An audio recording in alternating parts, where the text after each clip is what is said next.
trying to help y'all out. How do women move towards those traits that are predominantly male without transitioning into sort of, let's say, the independent, quote unquote? I think women chase the wrong thing.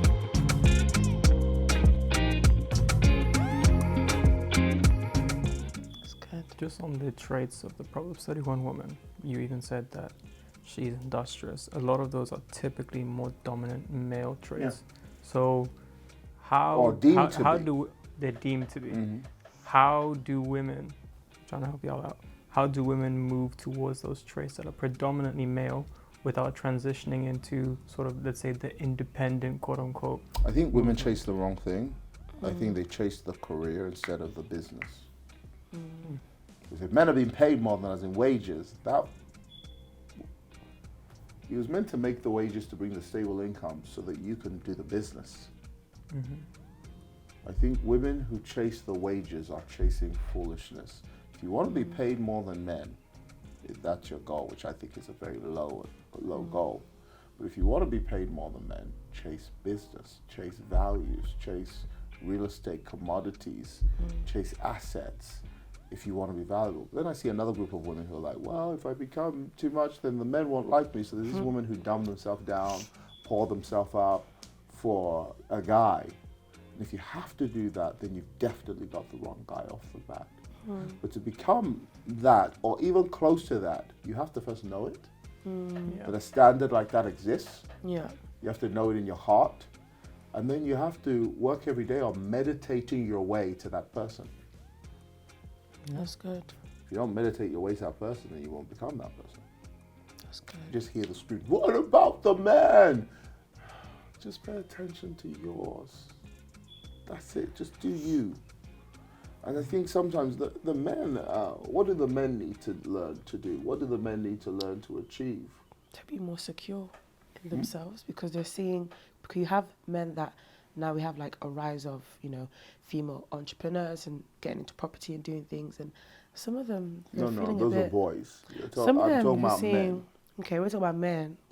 Husbands. Okay. People who want to get married. I'm not talking about the boys. The boys are on pornography. The boys are hooked on different things. The boys are chasing their own tails or Bad girls. their jobs, and they want the bad girls. They don't want to marry them, they just want to play with them. Okay. But what could men really learn? I think a lot of things today. But I also have some, I can't say what I have. Can I say that? It's on YouTube, I won't say it. You can cut it, but can I hear it? I'm just curious to hear what you have to say. Let's say someone drop a bomb and leave. Men understand women more than women understand men. Truer words. And by the way, we act like we don't.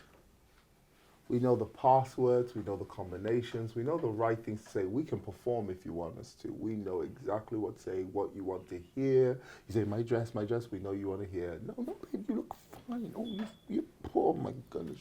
We know it all. In fact, let me show you how bad we know it all. If a man really wants a girl, really wants her, he'll get her.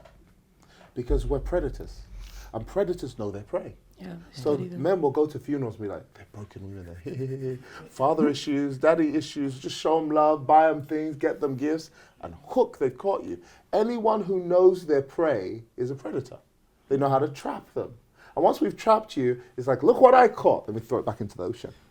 And on to the next.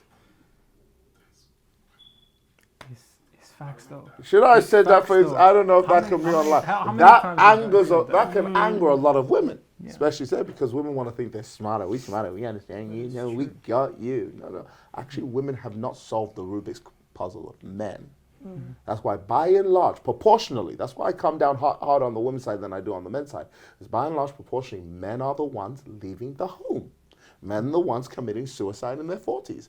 Men are the ones in prison. Men are the ones in depression. Men are the ones clocking out of society. Whilst women are actually thriving. They'll create communities, they'll create silos, they'll talk to each other, they'll conversate. Men are dying in silence. You ask her, I see men talk in conversation. The women talk, man, then the man will talk. Halfway through the man talk, the woman interrupts. It's like, I sometimes think, have you ever heard a man's voice? Sometimes I want to ask him that question. Have you ever really heard a man's voice? Especially the women who weren't brought up by fathers. Have you actually heard what a man sounds like? Because when you do, you realize they don't sound like women. Yeah. But I think women hear men in womanish. See, she's already upset. Go on, counter me, counter prevail. You really thought you was going to come up here and cuss out men?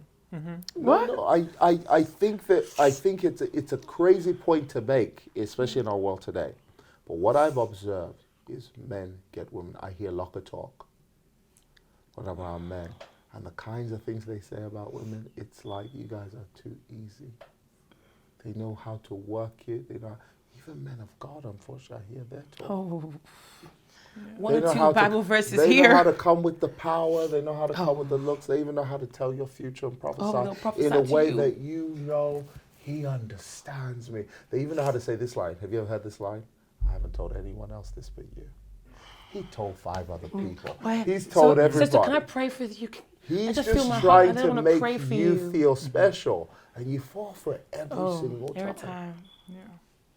Every single time. Your heart's broken every time. I'm not saying they're not dumb men who also fall for the trick of women who just kind of want to sleep with them and trap them in that way. There are men who get trapped by thirst traps and all kinds of stuff, and they're stuck in those manipulative things. But I'm talking here about your regular alpha male, your masculine male, the man who's too affirmed in his sexuality to ever be fluid. He can look and go, yeah, if I want her, see that girl there, I can get her. I was like that when I was younger. Oh, before I met my wife. It didn't matter how I looked. If I want you, I'll get you. I'll know exactly. It'll be a strategy. I'm going to be your friend. I'm going to make you laugh till your belly aches. So probably you're like, no one makes me laugh like you. I'm going to treat you special, like you're exclusive, but I'll be mean enough that I'm unfamiliar with you. I know exactly how to be mean. I know how to play with you.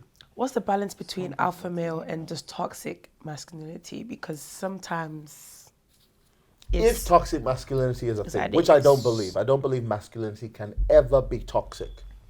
Oh, yeah. True masculinity can never be toxic. The lack of masculinity is toxic. Okay, let's get into that. Now, what is happening in today's world is the destruction of masculinity. Men who know who they are, affirmed as men, strong. If you're fluid, you're a real man. But if you're not, and you wear your trousers and you don't wear a skirt, you don't do your hair in these ambiguous ways, you're kind of looked down on, especially if you're a white male. You got big problems. You should be guilty for being slave traders and all kinds of things. So you should just shut up. You have no voice in society anymore. The lack of masculinity is toxic. But what you're calling toxic masculinity is not masculinity. It's just boys who never grew up. Okay. Exactly. Those are boys who never grew up. They're hooked on porn. They see you as an instrument to fulfill. They call you bitches. They slap you around. They play with you. They dump you. They commit. Then they leave you alone and all this stuff. What you're dealing with is broken boys. They don't heal. You're dealing with broken boys, but they're in adult bodies, and that's the deception. And they lack self-awareness as well. Nope, they don't. A lot of them do, sir. Nope, they don't. A lot of them are delusional. Nope. A lot of men I speak to, they're fully aware that they're dogs. The ones I know that are dogs, they know they're dogs. Even the narcissists know they're dogs. Oh. I've met many narcissists, and they're depressed. They have self-reflection moments when they're alone. That's why they don't like being alone. That's why when they're alone, they call you to their bed, because they don't like facing themselves. Ooh.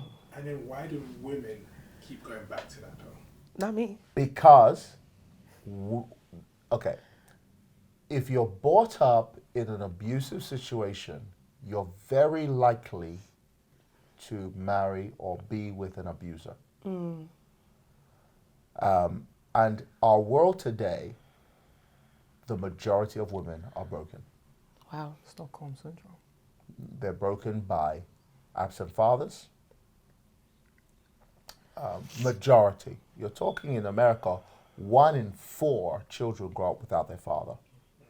1 in 4. That's huge. right? 1 in 4 grow up without their fathers. That absence already is a form of negligence. It's an abuse. Now imagine somebody comes, what that woman now is looking for is her dad. Her dad is this absent figure. Yeah. But she also doesn't know that the guys she's going for are a subconscious reflection of her own internal world. So this guy, all women, they know it's a rat, smells like a rat. Looks But like let a me rat. tell you, there's something safe about the uncertainty. If a woman then finds a good man, you'll be shocked how much time she spends destroying him, Wow.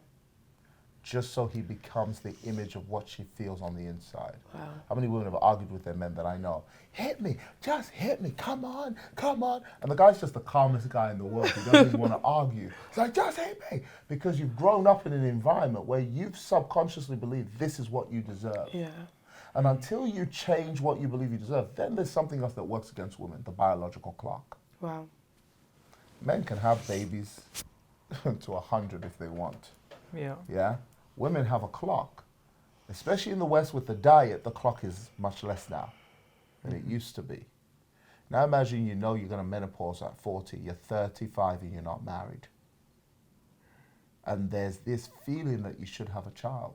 No matter how much you think you just want to create, you don't want children, every woman like that is really miserable on the inside. They're not the real ones. But most women want children, they want future, they want posterity. There's something in human nature that wants that. Now imagine you're 35, you got no husband, you're in a room with no prospects in your circle. At some point you're going to get desperate. You know, there's a story, you'll feed yourself. Whoever comes, as long as they're decent, they have a pulse, and they don't beat me, let me just go with that person and let me be happy. And for me, that's where my heart breaks for women. I want to teach women how to be in the rooms that enhance the opportunities. Yeah. They want their miracle to fly over to them. They need to be in the proximity of miracles. Yeah. And they need to make things happen. Yeah, that's why I think Ruth said to Naomi, or Naomi said to Ruth, sorry, go to the threshing floor where the men come out to thresh wheat. Don't be around your girlfriends all the time. I'm not also saying be in an environment that's unsafe with loads of men, but I am saying like go to where the men do business. Yeah. Be there. Yeah. Wow. So good. You said something really powerful once in church. I owe the world that one. Your testimony, like about you going to therapy. On my testimony. I can pull it out from my Instagram. I know the exact words, I just want you to say it. Do you want me to say it? I don't know the word for word. But I what know did word for word because it hit me that day. You said something about how you knew you needed inner healing, counseling, you were advising everyone get it. You said, I owe the world a healed version of myself. Yes. Yeah. That has just, wow. You owe your future husband a healed version. You owe your future wife a healed version. You owe your employer, your business, your future, your God a healed version of yourself. Get healing. Yeah. That was good. I'll be listening 'cause I Thank don't you wanna deal guys. with any crazy words. Bye.